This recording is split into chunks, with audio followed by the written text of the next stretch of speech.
Drawing room کی بجائے مجھے سامنے والے دروازے سے ایک ایسے کمرے میں لے جایا گیا جو مہمانوں کا بیڈ روم بھی تھا اور مقتول میر شرافت علی کا پرائیویٹ آفس بھی۔ دائیں جانب مسیری پر ایک چکن بھی نہ تھی مگر سیاہ ورمیکا والی سائڈ ٹیبل پر گرد کی تہہ تھی جس سے اندازہ ہوتا تھا کہ مدت سے اس بیڈ کو کسی نے استعمال نہیں کیا۔ بائیں جانب کونے میں ٹیک ووڈ کی کرسی اور لکھنے کی میز تھی جس کی سبز مخمل کی سطح پر اونکس کا مکمل رائٹنگ سیٹ موجود تھا۔ دوسرے کونے میں باتھ روم کا دروازہ تھا اور درمیان میں دیوار کے ساتھ اسفنج جیسے کپڑے کے کور اور فوم ربر کے گدوں والا صوفہ سیٹ تھا۔ درمیانی صوفے پر ایک جوان اور سمارٹ آدمی ٹانگ پر ٹانگ رکھے بڑی متانت سے بیٹھا سگریٹ پی رہا تھا۔ پولیس کی وردی کے بجائے اس نے دھاری دار قمیض اور فان کلر کی پتلون پہن رکھی تھی۔ ایس آئی چودھری نے، جس کا نام اس کی وردی کی جیب پر حشمت خان لکھا ہوا تھا، پتلون کو سنبھال کے اور جوتوں کی ایڑیاں ملا کے سلوٹ کیا۔ اس کے پیچھے رہنے والے اور مجھے لے کر آنے والے حوالدار نے زیادہ آواز سے پیر مارا۔ ملزم حاضر ہے جناب، ایس آئی حشمت نے کہا اور اسی وقت حوالدار نے مجھے دھکیل کر آگے کیا۔ صوفے پر بیٹھا وہ شخص اسی اطمینان سے سگریٹ پیتا رہا اور مجھے دیکھتا رہا۔ بہت دیر بعد اس نے مجھ سے میرا نام پوچھا اور پھر خاموش ہو گیا۔ میرا نام طارق جمیل ہے، اس نے بالآخر کہا، اور میں اس علاقے کا اے ایس پی ہوں۔ اس قتل کی تحقیقات کے لیے مجھے خصوصی طور پر نامزد کیا گیا ہے۔ یہ میرے لیے بڑے اطمینان کی بات ہے، میں نے انگریزی میں کہا۔ بلا وجہ انگریزی مت بولو، اس نے اسپاٹ لہجے میں کہا۔ مجھے معلوم ہے تم کئی سال لندن میں رہ کر آئے ہو۔ یہ قتل کیوں کیا تم نے؟ میں نے یہ قتل نہیں کیا ہے، میں نے پورے اعتماد کے ساتھ کہا، اور اس بیان کی صداقت تختہ دار تک نہیں بدل سکتی۔ اس گھر میں 3 چشمدید گواہوں نے بیان دیا ہے کہ تم نے رات کو زبردستی گھر میں گھس کے بہت توڑ پھوڑ کی، سب کو مارا پیٹا اور پھر میر شرافت علی کو قتل کر کے فرار ہو گئے، اے ایس پی نے کہا۔ ان گواہوں نے مجھے توڑ پھوڑ کرتے یقیناً دیکھا ہوگا، میں نے کہا۔ میں نے مار پیٹ بھی کی تھی، لیکن ان میں سے کس نے کہا کہ قتل بھی میں نے کیا تھا؟ کسی نے واقعی مجھے قتل کرتے اور فرار ہوتے دیکھا تھا، یا ان کا خیال ہے کہ قاتل میرے سوا کوئی نہیں ہو سکتا؟ ان کے خیال میں قاتل تمہارے سوا کوئی اور نہیں ہو سکتا، اے ایس پی نے کہا۔ تمہارے خیال میں قاتل کون ہے؟ فی الحال میں کسی کا نام نہیں لے سکتا، میں نے کہا، لیکن اتنا ضرور کہہ سکتا ہوں کہ کسی نے موقع سے فائدہ اٹھاتے ہوئے میرے جانے کے بعد قتل کر دیا۔ گویا تمہارے یہاں آنے کا کسی کو علم تھا۔ قاتل اگر اس گھر کے نوکر نہیں تھے تو وہ ہوگا جو یہ بات جانتا تھا۔ میں نے نفی میں گردن ہلائی۔ صرف 2 افراد یہ بات جانتے تھے، ان میں سے ایک محسن رضا ہے جو لندن میں میرا کلاس فیلو تھا اور اسلام آباد میں ہے۔ اس کے والد مسٹر شیروانی ڈپٹی سیکرٹری ہیں۔ محسن کو یہ بات میں نے کل رات بتائی تھی، وہ اڑ کے بھی یہاں نہیں پہنچ سکتا تھا۔ دوسرا وہ شخص ہے جس کے پاس میں نے لندن سے واپسی پر قیام کیا تھا، مسٹر چراغ دین کا خانسامہ سلامت شاہ۔ وہ میر شرافت علی کے نام سے بھی واقف نہیں۔ میں چاہتا ہوں کہ محسن کو اور سلامت شاہ کو میری گرفتاری کی اطلاع دے دی جائے۔ ان کے بیانات سے آپ کو بھی تفتیش میں مدد ملے گی اور مجھے بھی ان سے مشورہ کرنا ہے۔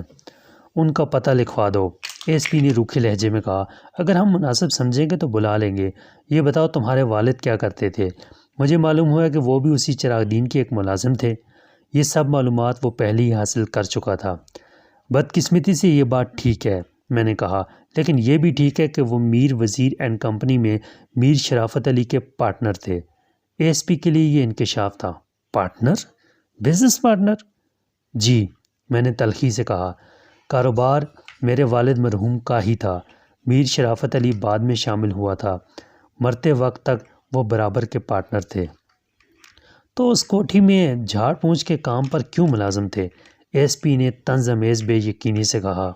جب میں انگلینڈ گیا تھا تو وہ ماڈل ٹاؤن کی کوٹھی میں رہتے تھے جو ان کی ذاتی ملکیت تھی۔ ان کے پاس کار تھی اور خدا کا دیا وہ سب کچھ تھا جو انہوں نے مسلسل محنت سے ترقی کر کے حاصل کیا تھا۔ میں تحریری طور پر اپنے بیان میں سب کچھ بتا دوں گا کہ وہ کس زمانے میں کہاں رہتے تھے، ان کے پاس کون سی گاڑی تھی، ان کا ٹیلی فون نمبر 2 ماہ قبل کیا تھا اور اب کیا ہے۔ آپ دستاویزات سے بھی تصدیق کر سکتے ہیں اور ان لوگوں سے بھی جو میرے والد کو جانتے تھے۔ ان میں میر وزیر اینڈ کمپنی کے پرانے ملازم بھی ہیں جو 25 سال سے فرم میں ہیں۔ ایس پی کی نظریں مجھے دیکھتی رہیں، شاید وہ سوچ رہا تھا کہ میری بات کس حد تک قابل اعتبار ہے، اور یہ سب سچ ہے تو کیسے سچ ہے۔ تصدیق تو کرنی پڑے گی کہ ایک فرم کا مالک اس عمر میں ایسی نوکری کیوں کر رہا تھا۔ ایس پی نے کہا، یہ کیا ڈرامہ ہے؟ وہ کار اور کوٹھی 2 مہینے میں کیسے ختم ہو گئے؟ تم کہتے ہو وہ اب بھی پارٹنر تھے، تمہیں کچھ اندازہ ہے ان کی سالانہ آمدنی کیا تھی؟ جی، ان کا اس سال کا منافع تمام اخراجات وضع کرنے کے بعد 3.5 لاکھ بنا تھا، میں نے اطمینان سے کہا۔ مگر کتنے دکھ کی بات ہے کہ اس شخص کو گزر اوقات کے لیے گھر کی صفائی کا حقیر کام قبول کرنا پڑا۔ وہ بیماری میں خیراتی شفاخانوں سے علاج کراتا رہا۔ کیوں؟ ایس پی نے میز پر ہاتھ مارا۔ کہاں گئے وہ 3.5 لاکھ؟ وہ کار، کوٹھی، وہ مشتعل ہو رہا تھا اور اس کی جھنجھلاہٹ سے اندازہ ہو رہا تھا کہ اسے میری بات کا یقین نہیں آ رہا ہے۔ الو بناتے ہو مجھے؟ اڑا دیا ہوگا عیاشی میں جناب علی۔ سب انسپکٹر نے پھر پتلون کو اوپر کھینچا۔ شوقین مزاج آدمی ہوگا، جوئے میں ہار گیا ہوگا یا کسی رنڈی کے کوٹھے پر اڑا دیے ہوں گے۔ بکواس بند کرو، میں نے غصے کو ضبط کر کے کہا۔ اگر میرے ہاتھ آزاد ہوتے اور یہ بات کسی دوسرے شخص نے کہی ہوتی تو میں اس کو بھی قتل کر دیتا ہیں۔ تھانے دار نے میری بات کاٹ کے میرے منہ پر الٹا ہاتھ مارا۔ اس کے بھاری ہاتھ میں بلا کی قوت اور پھرتی تھی جو برسوں کی مشق اور مہارت کا نتیجہ تھی۔ خون کا نمکین ذائقہ مجھے اپنے ہونٹوں پر محسوس ہوا اور میں لڑکھڑا کے پیچھے ہٹ آئی تھا کہ حوالدار نے مجھے آ کے دھکا دے دیا۔ ایس پی یوں بیٹھا رہا جیسے اس نے کچھ نہیں دیکھا۔ وہ خاموش رہا۔ میرا باپ تمام عمر نمازی اور پرہیزگار رہا ہے۔ میں نے تھانے دار کو خون اشم نظروں سے گھور کے دیکھا۔ اس کو جاننے والے سب زندہ ہیں اور میری بات کو جھوٹ یا بکواس قرار دینے سے پہلے ان سب سے پوچھ لو کہ وہ کیسا آدمی تھا۔ معلوم کر لو کہ اس نے 3.5 لاکھ کی آمدنی پر انکم ٹیکس ادا کیا تھا یا نہیں۔ اس کی کوٹھی کس نے خریدی اور کار کس نے؟ کیا یہ سب ریکارڈ پر نہیں ہوگا؟ لاہور میونسپل کارپوریشن، محکمہ income tax, motor vehicle office اور پارٹنرشپ ڈیڈ، ان دستاویزات کو میرا وکیل عدالت کے سامنے بھی پیش کرے گا۔ یہ مت سمجھو انسپکٹر کہ تم کسی لاوارث، جاہل اور غریب آدمی کے ساتھ جو سلوک کرتے ہو وہی میرے ساتھ بھی کر سکو گے۔ باپ کی موت کے بعد میں قانونی طور پر میر وزیر اینڈ کمپنی کا مالک ہوں، واحد مالک، کیونکہ میر شرافت علی جو دوسرا پارٹنر تھا وہ اب نہیں ہے۔ میں انگلینڈ میں انجینئرنگ کی اعلیٰ تعلیم حاصل کر رہا تھا اور کسی وظیفے پر نہیں۔ مجھے میرے والد نے اپنے خرچ پر بھیجا تھا۔ میں کوئی معمولی آدمی نہیں ہوں، سمجھے، ایک معزز اور تعلیم یافتہ شہری ہوں۔ ایس پی کی صورت پر ناگواری کے آثار نمودار ہوئے۔ اس کی آواز کم کرو اور اسے بتاؤ کہ یہ ولایت نہیں ہے۔ وہ سگریٹ کو مسل کر بجھاتے ہوئے بولا۔ سب انسپکٹر حشمت نے ادھر ادھر دیکھا اور باتھ روم کے دروازے کی طرف اشارہ کیا۔ حوالدار نے مجھے یوں دھکیلا کہ میں منہ کے بل گرا۔ آخر یہ کیا ہے؟ تم تشدد سے اعتراف جرم کرانا چاہتے ہو؟ میں نے گھٹنوں کے بل اٹھ کے کہا۔ تمہیں اس کی جواب دہی کرنی ہوگی۔ عدالت میں اس بیان کی کوئی حیثیت نہیں۔ انسپکٹر حشمت اور حوالدار نے مجھے گھسیٹ لیا۔ ایک کانسٹیبل نے بڑی مستعدی سے باتھ روم کا دروازہ کھول دیا تھا۔ ایس پی صاحب، آپ کی موجودگی میں یہ سب کچھ ہو رہا ہے، میں نے چیخ کر کہا اور خود کو چھڑانے کے لیے حشمت کو پوری قوت سے دھکا دیا۔ وہ ڈگمگا کے دیوار سے ٹکرایا۔ منحنی حوالدار کو میں نے یوں کھینچ لیا جیسے انجن کسی بوگی کو کھینچتا ہے۔ پلک جھپکتے میں ہتھکڑی سمیت میں ایس پی کے سامنے تھا۔ ابھی مجھ پر الزام ہے، میں مجرم ثابت نہیں ہوں، تم نے میرا بیان تک نہیں لیا ہے، میں نے چلاتے ہوئے کہا۔ میں تم پر کیس کر دوں گا، میں بڑے سے بڑا وکیل کر سکتا ہوں۔ مسٹر شیروانی میرے انکل ڈپٹی سیکرٹری ہیں، لیکن اس سے زیادہ بولنے کی مجھے مہلت نہ ملی۔ حشمت نے مشتعل ہو کے مجھے پیچھے سے پکڑا اور حوالدار نے زنجیر کو جھٹکا دیا تو میں پیچھے گرا۔ میرا سر بیڈ کے کنارے سے لگا اور میری آنکھوں کے سامنے اندھیرا چھا گیا۔ وہ مجھے مردہ کتے کی طرح گھسیٹتے ہوئے لے گئے۔ گالیوں کی بچھاڑ کے ساتھ میرے جسم پر حوالدار کے خشک اور سخت لکڑی جیسے ہاتھ اور سب انسپکٹر حشمت کے گز جیسے ہاتھ بھی مسلسل پڑ رہے تھے۔ باتھ روم کا دروازہ بند کر کے انہوں نے ہتھکڑی سے پیچھے بندھے ہوئے ہاتھوں کو پانی کے نل سے باندھ دیا۔ اس وقت میں ہوش میں آ چکا تھا اور اس ذلت آمیز سلوک پر غصے سے پاگل ہو کے پولیس والوں کو ان سے بڑھ کر گالیاں اور خطرناک نتائج کی دھمکیاں دے رہا تھا، لیکن وہ اس کے عادی تھے اور میں بے بس تھا۔ حوالدار نے بڑی پھرتی سے کونے میں رکھی ہوئی ٹین کی بالٹی اٹھائی اور میرے سر پر ٹوپی کی طرح الٹ کر رکھ دی۔ میرا منہ گردن تک بالٹی میں غائب ہو گیا۔ اب میرے چلانے کی آواز اسی بالٹی میں گونج رہی تھی اور میرے کانوں تک بھی یوں پہنچ رہی تھی کہ خود میں بھی دبے دبے شور میں کسی لفظ کو واضح طور پر نہیں سن سکتا تھا اور نہ وہ سن سکتے تھے۔ ہمارے افسروں کے سامنے بونگتا ہے؟ انسپکٹر حشمت نے میرے پیٹ میں مکہ مارا۔ میں درد کی شدت سے دوہرا ہو گیا۔ دھمکی دیتا ہے کیس کرنے کی؟ اس نے چند مغلظات کا اضافہ کیا اور تابڑ توڑ میرے پیٹ پر مکے مارے۔ اعلان کیا کہ وہ عدالت میں لے جائے بغیر میری قبر تھانے کے احاطے میں بنا سکتے ہیں جہاں فرش کے نیچے ان گنت مردوں کے ڈھانچے ہیں۔ آج تک کسی کو نہیں معلوم کہ پولیس کی حوالات سے فرار ہو کے وہ کہاں گئے۔ ابھی تک میرا حوصلہ برقرار تھا، چنانچہ میں بالٹی کے اندر سے چیختا رہا کہ اب سے بیجا اور تشدد کے الزام میں ان سب کو نوکری سے ہاتھ دھونے پڑیں گے اور ایک بے گناہ کو قتل کا مجرم بنانے کی اس غیر قانونی کوشش کا خمیازہ جیل جا کے بھگتنا پڑے گا وغیرہ وغیرہ۔ پھر حوالدار نے میری پتلون اتارنے کی کوشش کی اور میں نے اس کی ایک لات رسید کی۔ وہ بلبلا کے فرش پر لڑک گیا، لیکن اس کے بعد میرے پاؤں بھی باندھ دیے گئے اور ان دونوں نے مل کر میرے کپڑے اتار لیے۔ میری ہمت جواب دینے لگی۔ اپنی حالت کے تصور نے مجھے خود اپنی نظر میں رسوا کر دیا۔ میں کوئی معزز قانون پرست شہری شہری یا شریف آدمی نہیں تھا، پولیس کے لیے میں صرف ایک قاتل تھا اور کسی طرح بھی ایک ہسٹری شیٹر بدماش کے ساتھ ہونے والے سلوک سے بہتر سلوک کا مستحق نہ تھا۔ اچانک بالٹی پر کسی ڈنڈے کی ضرب پڑی اور ٹین کی چاردیواری میں اس کا شور بم کے دھماکے سے زیادہ محسوس ہوا۔ میرے کان سائیں سائیں کرنے لگے اور میرا دماغ سن ہو گیا۔ پھر دوسری بار بالٹی پر ڈنڈا پڑا اور اس کے بعد بالٹی کوٹنے کا عمل تیز ہو گیا۔ شور سے میرا دماغ پھٹنے لگا۔ خدا کے لیے بس کرو، میں چلایا، مگر اس شور میں میری آواز دب کے رہ گئی۔ ہر ضرب بالٹی کی بجائے مجھے اپنے سر پر محسوس ہو رہی تھی اور میرے کان کے پردوں کی درد کی شدت میں اضافہ ہوتا جا رہا تھا۔ میں دیوانہ وار چیخنے لگا اور اچھلنے لگا، مگر میرے ہاتھ بہت مضبوط زنجیر کے ساتھ لوہے کے نل سے بندھے ہوئے تھے۔ اب میں ان کو خدا رسول کے واسطے دے رہا تھا، وعدہ کر رہا تھا کہ کوئی بدتمیزی نہیں کروں گا، ان کی ہر بات مانوں گا اور کوئی دھمکی نہیں دوں گا، لیکن وہ ایک نہیں سن رہے تھے۔ مجھے یقین تھا کہ بہت جلد میرے دماغ کی کوئی رگ پھٹ جائے گی اور وہ مجھے واقعی تھانے کا فرش کھود کے گاڑ دیں گے۔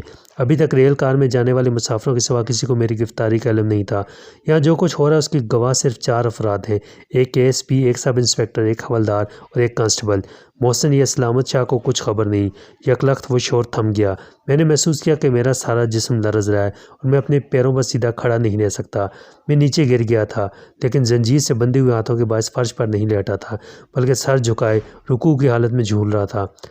اعصاب پر دماغ کا کنٹرول ختم ہو جانے کے باعث میرے لبوں سے ٹوٹے پھوٹے مبہم الفاظ رک رک کر یوں نکل رہے تھے جیسے میری زبان پر فالج کا اثر ہے۔ جب بالٹی میرے سر پر سے ہٹائی گئی تو مجھے دنیا کو پہچاننے میں بڑی دقت پیش آئی۔ مجھے اندازہ تھا کہ میرا سر کدھر ہے اور میرے پیر کدھر ہیں، فرش نیچے ہے یا اوپر، اور چھت بار بار نیچے آ رہی ہے یا فرش اوپر اٹھ رہا ہے۔ حوالدار نے مجھے دوبارہ کپڑے پہنائے تو میرے ہاتھ پیر قابو میں نہ تھے۔ پھر آہستہ آہستہ میرے حواس بحال ہونے لگے اور میں سہارے سے سیدھا کھڑا ہو گیا۔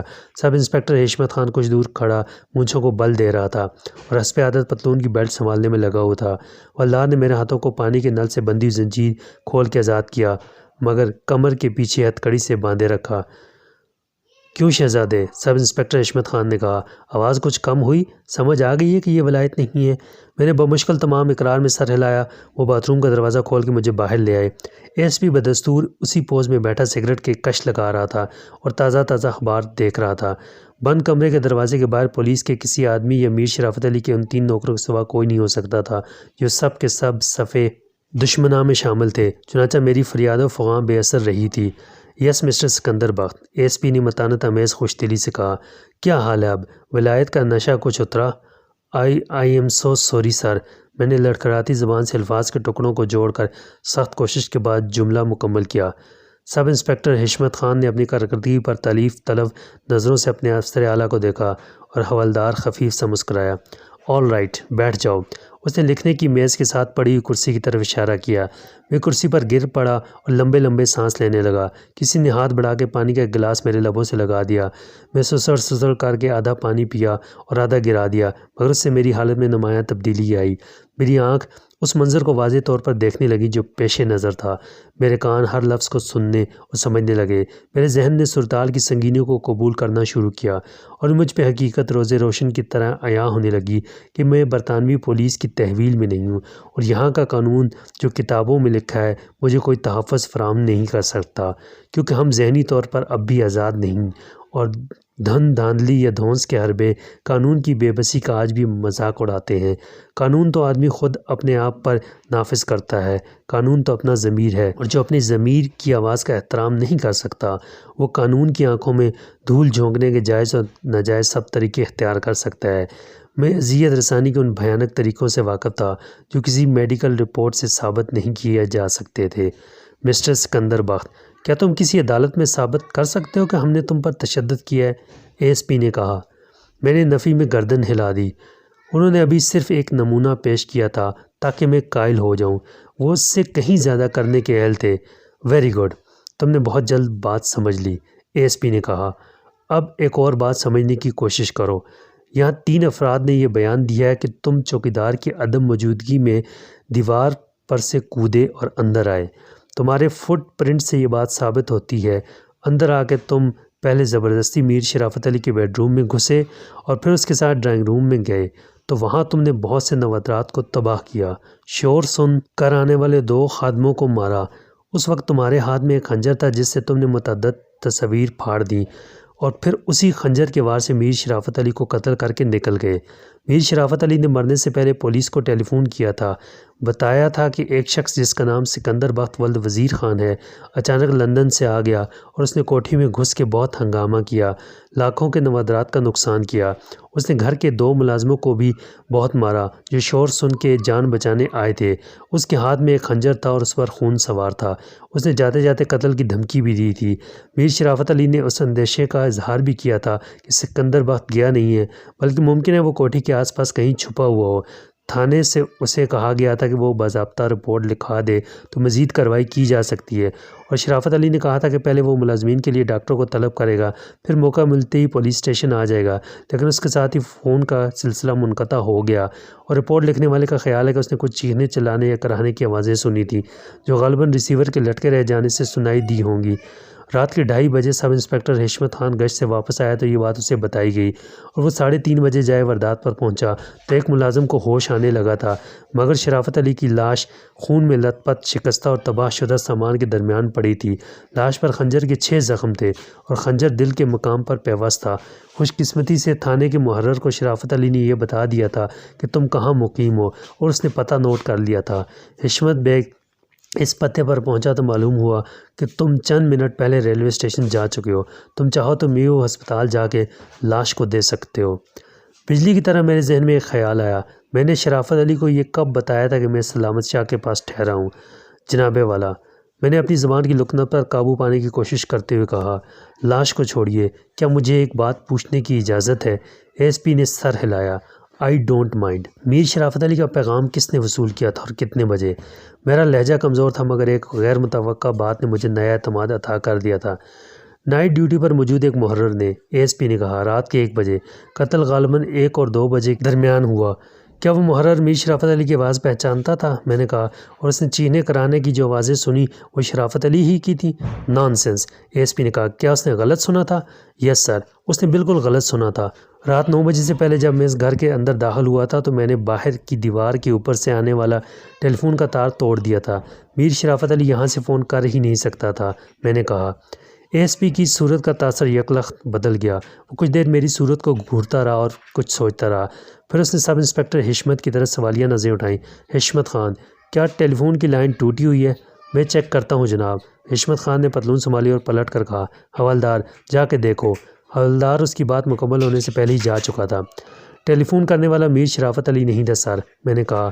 یہ قتل کرنے کے بعد قاتل نے کسی اور جگہ سے فون کیا اور آپ کے محرر کو یقین دلانے میں کامیاب ہو گیا کہ وہ شرافت علی ہے۔ اس کے علاوہ میں نے تو شرافت علی کو نہیں بتایا تھا کہ میں کہاں مقیم ہوں۔